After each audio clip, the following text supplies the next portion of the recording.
नमस्कार, सत्यहिंदी.com में आपका स्वागत है। एक नजर अब तक की सुर्खियों पर। कांग्रेस नेता नवजोत सिंह सिद्धू को सुप्रीम कोर्ट ने गुरुवार को 1 साल जेल की सजा सुनाई है। सिद्धू की यह सजा 1988 के रोड रेज के एक मामले में सुनाई गई है। इस मामले में 65 साल के शख्स की मौत हो गई थी। इस शख्स का नाम गुरनाम सिंह था और वो पटियाला के रहने वाले थे। इससे पहले नवजोत सिंह सिद्धू को इसी मामले में सुप्रीम कोर्ट ने 1000 रुपये का जुर्माना देकर छोड़ दिया था।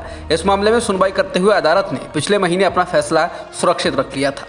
गुरनाम सिंह के परिवार की ओर से नवजोत सिंह सिद्धू को गैर इरादतन हत्या के लिए दोषी ठहराने की मांग को सुप्रीम कोर्ट ने खारिज कर दिया। पंजाब कांग्रेस के पूर्व अध्यक्ष सुनील जाखड़ गुरुवार को बीजेपी में शामिल हो गए हैं। बीजेपी के राष्ट्रीय अध्यक्ष जेपी नड्डा, बीजेपी नेता मनजिंदर सिंह सिरसा, दिल्ली बीजेपी के सांसद प्रवेश साहिब सिंह वर्मा आदि नेताओं ने जाखड़ को बीजेपी की सदस्यता दिलाई। जाखड़ ने बीते शनिवार को कांग्रेस को अलविदा कहा था। कहा जा रहा है कि आने वाले दिनों में कुछ और बड़े नेता पंजाब में बीजेपी का दामन थाम सकते हैं।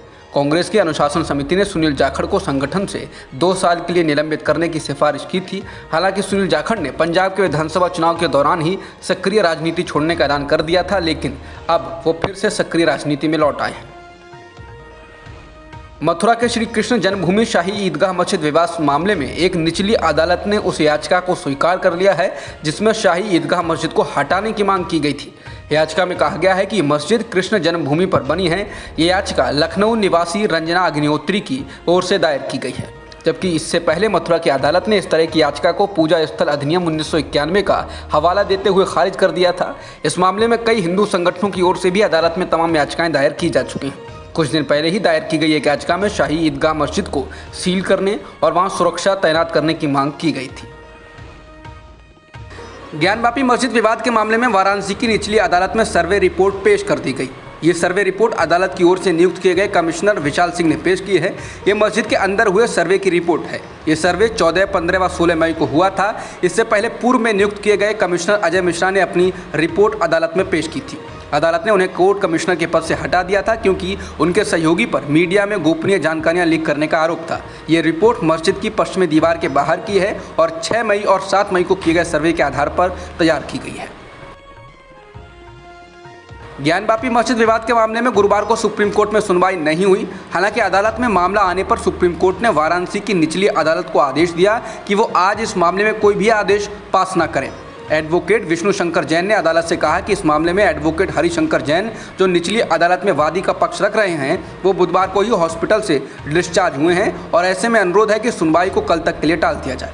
मस्जिद कमेटी की ओर से पेश हुए सीनियर एडवोकेट हुजैफा अहमदी ने कहा कि निचली अदालत आज इस मामले में सुनवाई कर रही है। उन्होंने कहा कि अगर सुप्रीम कोर्ट में सुनवाई टाली जाती है तो निचली अदालत में भी सुनवाई को रोक दिया जाए। इसके बाद सुप्रीम कोर्ट ने कहा कि वो निचली अदालत को निर्देश देते हैं कि वो इस मामले में कोई आदेश पास न करें और सुप्रीम कोर्ट कल इस मामले में सुनवाई करेगा। भारतीय पुरातत्व सर्वेक्षण यानी कि ASI ने महाराष्ट्र में मुगल सम्राट औरंगजेब के मकबरे को 5 दिनों के लिए बंद कर दिया है। इलाके की मस्जिद समिति ने भी जगह पर ताला लगाने की कोशिश की थी। 2 दिन पहले राज ठाकरे की महाराष्ट्र नवनिर्माण सेना के प्रवक्ता गजानन काले ने एक ट्वीट में राज्य में इस मकबरे के अस्तित्व की आवश्यकता पर सवाल उठाया था और कहा था कि इसे नष्ट कर दिया जाना चाहिए। बाद में औरंगाबाद के खुलदाबाद इलाके में एक मस्जिद समिति जहां मकबरा स्थित है ने स्मारक को बंद करने की कोशिश की, जो ASI द्वारा संरक्षित है। इसके बाद ASI ने स्मारक पर अतिरिक्त सुरक्षा गार्ड तैनात किए थे। सपा नेता आजम खान को अंतरिम जमानत मिल गई है। उनको यह अंतरिम जमानत धोखाधड़ी के मामले में मिली है। सुप्रीम कोर्ट ने उनसे कहा कि वो 2 हफ्ते में रेगुलर जमानत के लिए संबंधित कोर्ट में अर्जी दे सकते हैं। सुप्रीम कोर्ट ने मामले के अजीबोगरीब तथ्यों को देखते हुए आजम खान को राहत देने के लिए अनुच्छेद 142 लागू किया। अनुच्छेद 142 सुप्रीम कोर्ट को 2 पार्टियों के बीच पूर्ण न्याय करने के लिए एक सुपर पावर प्रदान करता है, जहां कभी कभी कानून एक उपाय प्रदान नहीं कर सकते हैं। समाजवादी पार्टी के संस्थापकों में से एक आजम खान करीब 2 वर्षों से जेल में हैं।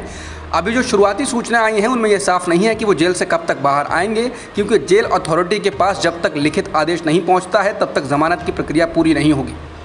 बहरहाल रामपुर में खुशी का माहौल है। UGC अध्यक्ष जगदीश कुमार ने गुरुवार को बताया कि central university entrance test PG परीक्षा जुलाई के तीसरे सप्ताह में आयोजित की जाएगी और आवेदन प्रक्रिया आज से शुरू होगी।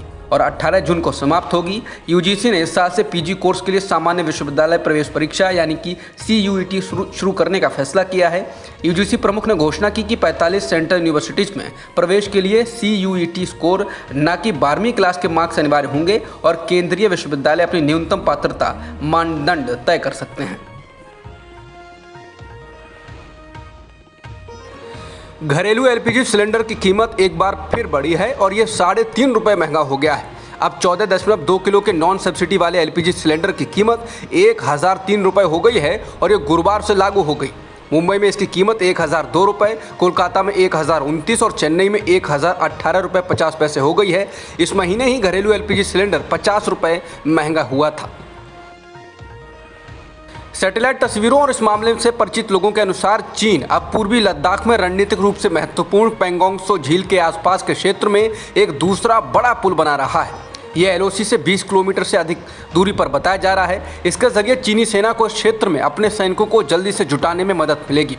बता दें 2 साल से अधिक समय से पूर्वी लद्दाख में भारत और चीन के बीच जारी संघर्ष के बीच चीन इस पुल का निर्माण कर रहा है। इस नए निर्माण को लेकर भारत की ओर से अभी कोई आधिकारिक प्रतिक्रिया नहीं आई है।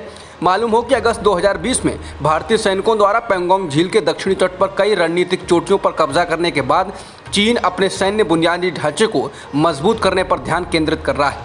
इसके अलावा भारत भी सैन्य तैयारियों को बढ़ाने के प्रयासों के तहत सीमावर्ती क्षेत्रों में पुलों, सड़कों और सुरंगों का निर्माण कर रहा है। बता दें इससे पहले रिपोर्ट आई है कि चीन ने हाल ही में इस इलाके में पहले एक पुल का निर्माण कार्य पूरा कर लिया है। अब नया पुल भी इसी के समानांतर बनाया जा रहा है, ऐसी रिपोर्ट है।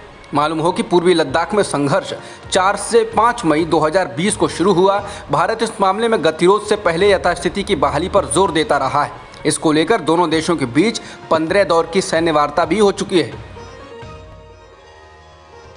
मध्य प्रदेश के राजगढ़ जिले के पिपलिया कला गांव में दलित की बेटी की बारात रोकने और भारी उत्पात मचाने के आरोप में पुलिस ने 8 लोगों को गिरफ्तार किया है।